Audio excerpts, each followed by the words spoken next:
남자는 어깨지, 남자는 등이지, 남자는 삼두지. 맞습니다. 등과 어깨는 상체 프레임에서 정말 중요합니다. 그런데 대부분 한 가지를 놓칩니다. 가슴. 그 중에서도 상체 앞면을 어떻게 쓰느냐가 프레임의 기준선을 만든다는 사실입니다. 그리고 이 가슴 운동의 중심에 있는 게 바로 벤치프레스입니다. 오늘 영상에서는 벤치프레스를 계속 하는데도 상체 프레임이 안 커지는 이유 3가지와 그 빈 부분을 어떤 운동으로 어떤 순서로 채워야 실루엣이 실제로 달라지는지 상체 전체 루틴으로 바로 보여드리겠습니다. 벤치프레스는 가슴의 두께와 앞면 볼륨을 만들어 상체 프레임의 앞 기준면을 세우는 운동입니다. 이 기준면이 제대로 만들어져야 등은 실제보다 더 넓어 보이고 어깨는 위로 열리며 팔은 몸통에서 자연스럽게 분리돼 보입니다. 반대로 이 앞 기준면이 흐트러진 상태에서는 등과 어깨를 아무리 키워도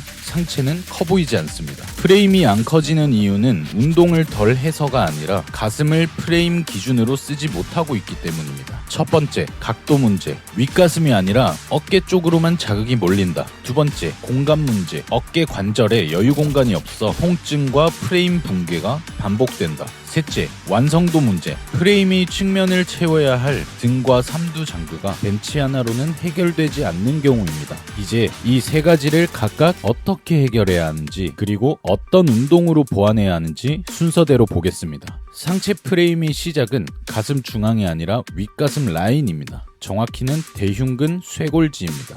윗가슴이 비어있으면 어깨가 아무리 커도 프레임은 아래로 꺼져 보입니다. 여기서 많은 분들이 윗가슴이면 인클라인을 높이면 되지 라고 생각합니다. 하지만 데이터는 다릅니다. 로드리게스 리다우 연구에서는 훈련 경험자를 대상으로 벤치 각도 0도, 15도, 30도, 45도, 60도로 바꿔가며 근전도 변화를 비교했습니다. 결과는 명확합니다. 윗가슴 활성 최고점은 30도 근처, 45도 이상부터는 전면 삼각근 개입이 급격히 증가, 대흉근 퍼포먼스는 오히려 감소, 즉 윗가슴은 높게가 아니라 정확한 각도 문제입니다. 벤치프레스 할 때 어깨가 찌릿한 사람들 대부분 근육통이 아니라 관절 공간 문제입니다. 노트북 연구에서는 그립 폭, 팔 벌림 각도, 견갑 포지션을 바꿔가며 견관절과 견봉쇄골 관절에 걸리는 힘을 모델링으로 분석했습니다. 이를 통해 벤치프레스 기술 요소가 어깨 관절 하중과 부상 위험에 미치는 영향을 분석했습니다. 여기서 중요한 결론은 3가지. 같은 사람 같은 무게에 그립은 어깨 너비의 1에서 1.5배, 팔꿈치가 완전히 90도로 벌어지는 형태는 분리, 견갑을 후인한 상태에서 관절에 걸리는 전단력이 감소. 하지만 여기서 많은 분들이 한 가지를 더 놓칩니다. 추가 핵심은 바 패스입니다. 바벨을 수직으로 내리지 마세요. 쇄골 쪽으로 곧장 내리면 상완골 헤드가 견봉하 공간을 씹어먹으면서 회전근개 충돌이 발생합니다.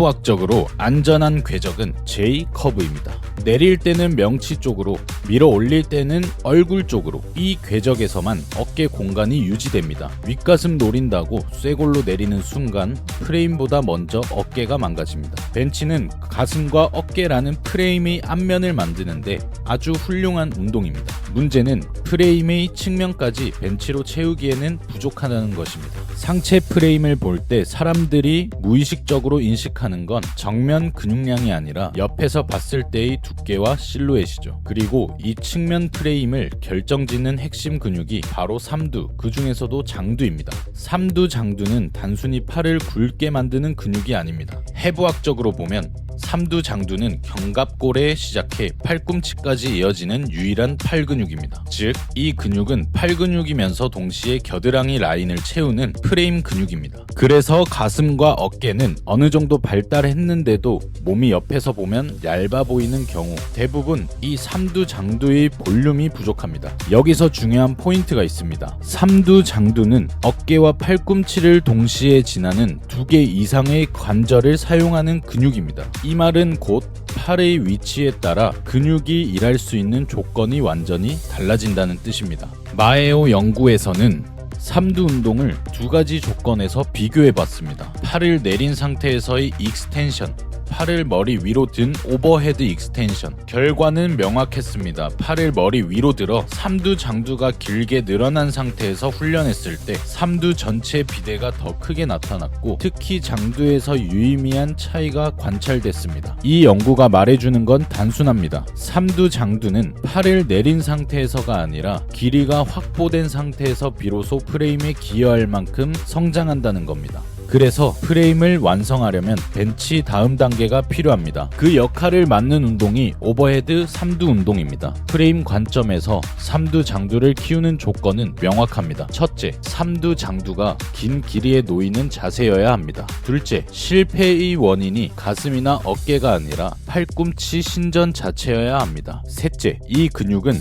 루틴의 보조가 아니라 프레임 완성을 위한 필수 요소로 의도적으로 배치돼야 합니다. 이 조건을 만족시키는 대표적인 운동이 오버헤드 케이블 트라이셉스 익스텐션, 오버헤드 덤벨 익스텐션입니다. 정리하면 이렇습니다. 벤치는 프레임의 앞면을 만드는 핵심 운동이고 삼두 장두는 프레임의 측면을 완성하는 핵심 근육입니다. 그래서 프레임을 완성하려면 벤치로 채워지지 않는 이 영역을 의도적으로 보완해야 합니다. 삼두 장두는 팔을 키우기 위한 옵션이 아니라 프레임을 완성하기 위한 필수 조건입니다. 지금까지 설명한 각도, 공간, 완성, 위 내용까지 도움이 되셨나요? 이 채널은 운동 많이 하게 만드는 채널이 아니라 프레임을 바꾸는 채널입니다. 같은 실수를 반복하지 않으려면 지금 구독해 두시는 게 가장 빠른 방법입니다.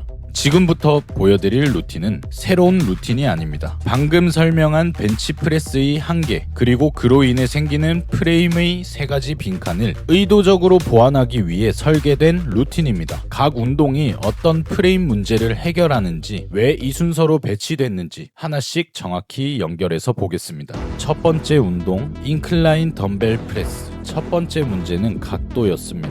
인클라인 벤치 프레스는 구조상 벤치의 각도가 높아지면 높아질수록 전면 삼각근의 개입이 많아집니다. 그래서 첫 운동은 인클라인 덤벨 프레스입니다. 낮은 각도에서 대흉근 쇄골지를 직접 타겟해 프레임의 윗 라인을 먼저 만들어줍니다. 초보자 기준 6에서 10회 4세트, 8회에서 10회 수행이 가능하되 마지막 2회에서 속도가 느려지는 무게, 체중 70kg 기준 덤벨 한 손 14에서 20kg 범위입니다. 자세 포인트는 덤벨을 위로 드는 느낌이 아니라 가슴 윗라인을 모으며 밀기. 45도 이상은 전면 삼각근 개입 급증합니다. 무게 욕심은 프레임 목적이 상실하게 되니 주의하세요. 두 번째, 플랫 벤치프레스. 두 번째 문제는 공간입니다. 벤치프레스 자체가 문제가 아니라 잘못된 세팅이 어깨 공간을 망치고 있던 겁니다. 그래서 벤치는 버리는 게 아니라 프레임을 해치지 않게 제한해서 사용합니다. 초보자 기준 5에서 8회 3세트, 자세가 끝까지 유지되는 최대 중량, RPE 7에서 8 수준, 체중 70kg 기준, 바벨 포함 50에서 70kg. 자세 포인트는 그립은 어깨 너비의 1에서 1.5배, 팔꿈치는 45도에서 70도 유지, 바 패스는 젖꼭지로 내렸다가 그대로 위로 밀기. 주의사항, 쇄골로 수직 내리기 금지, 반동 튕김 동작 금지. 세 번째, 스트레이트 암 풀다운. 프레임이 안 커 보이는 이유는 앞면만 키우고 옆면이 비어있기 때문입니다. 스트레이트 암 풀다운은 프레임의 가로폭을 만드는 운동입니다. 광배를 사용해 팔을 몸통에서 밀어내는 역할을 합니다. 초보자 기준 12에서 15회 3에서 4세트, 팔꿈치 각도 고정이 가능한 무게, 마지막 3회에서 겨드랑이 수축 유지가 어려운 수준, 체중 70kg 기준 케이블 30에서 45kg. 자세 포인트, 팔로 당기는 느낌이 아니라 겨드랑이를 접는 느낌, 팔꿈치는 거의 고정. 주의사항, 팔꿈치가 굽혀지면 중량 과다, 상체 반동 사용 금지. 네 번째, 랩풀다운. 광배 상부와 대원근은 어깨 바로 아래를 채워 어깨를 더 넓어 보이게 만듭니다. 랩풀다운은 이 부위를 가장 안정적으로 볼륨화할 수 있는 운동입니다. 초보자 기준 8에서 12회 3세트, 스트랩 착용 후 상체 흔들림 없이 수행 가능한 무게, 마지막 2회에서 팔꿈치 하강 속도가 느려지는 수준, 체중 70kg 기준 45에서 65kg. 자세 포인트. 손으로 당기지 말고 팔꿈치를 아래로 찍는 느낌. 가슴은 살짝 열고 흉추 고정. 주의사항. 반동 사용 시 프레임 효과 감소, 손 힘 개입 시 광배 이탈. 5번째, 오버헤드 케이블 트라이셉스 익스텐션. 마지막 단계는 프레임을 완성하는 삼두입니다. 이 운동은 삼두 장두를 가장 길게 늘린 상태에서 팔꿈치 신전으로만 실패를 만들기 때문에 프레임 측면을 실제로 두껍게 만드는데 가장 직접적입니다. 초보자 기준 8에서 12회 4세트. 12회에서 팔꿈치 신전이 더 이상 깔끔하지 않은 무게, 허리 반동 없이 장두 수축이 느껴지는 수준. 체중 70kg 기준 케이블 15에서 30kg. 자세 포인트. 팔꿈치는 귀 옆에 고정, 상완 각도를 유지한 채 팔꿈치만 접었다 펴기. 주의사항. 허리 과신전 금지. 팔꿈치 벌어지면 장두 자극 감소. 루틴 정리하겠습니다. 인클라인 덤벨 프레스 6에서 10회 4세트. 윗가슴 각도 문제 해결. 플랫 벤치 프레스 5에서 8회 3세트. 어깨 공간 확보, 프레임 붕괴 방지. 스트레이트 암풀 다운 12회에서 15회 3에서 4세트. 프레임 옆면 확장. 랩풀 다운 8에서 12회 3세트. 어깨 아래 볼륨 보완. 오버헤드 케이블 트라이셉스 익스텐션 8에서 12회 4세트. 팔 길이 문제 해결. 삼두 장두 활성. 루틴 순서를 이렇게 배치한 이유는 에너지가 가장 높은 초반에 프레임의 구조를 만드는 근육 윗가슴 광배를 먼저 배치하고 이미 만들어진 프레임을 해치지 않으면서 공간을 채우는 근육 삼두 장두를 마지막에 마무리하기 위해서입니다. 이 순서는 근육을 많이 쓰기 위한 배열이 아니라 프레임을 단계적으로 만들고 완성하기 위한 의도적인 설계입니다. 참고로 삼두가 오늘 훈련의 핵심 목표라면, 그리고 중급에서 상급자 기준으로 볼륨이나 중량을 극대화하려는 세션이라면 삼두 운동은 루틴 앞에 두는 것이 좀 더 효율적입니다. 벤치프레스의 문제는 중량이 아니라 세팅과 역할입니다. 각도 문제는 인클라인으로 윗가슴을 바로 세웠고, 공간 문제는 세팅을 교정한 벤치로 어깨를 보호하면서 볼륨을 확보했고, 전체 프레임의 완성도는 벤치로 채워지지 않는 영역을 등 운동으로 프레임의 폭을 만들고 오버헤드 삼두 운동으로 측면을 채워 마무리했습니다. 이렇게 문제를 나눠서 해결하지 않으면 아무리 열심히 벤치를 해도 프레임은 그대로입니다. 윗가슴은 각도, 어깨는 공간, 프레임의 완성은 등과 삼두의 배치입니다. 이 구조가 맞지 않으면 아무리 운동을 해도 상체 프레임은 달라지지 않습니다. 꿀팁 하나만 기억하세요. 프레임을 키우는 운동은 어디에 힘이 들어가야 하는지가 처음부터 정해져 있습니다. 오늘부터는 무게를 올리기 전에 프레임부터 세팅하십시오. 그게 몸이 달라지는 가장 빠른 길입니다.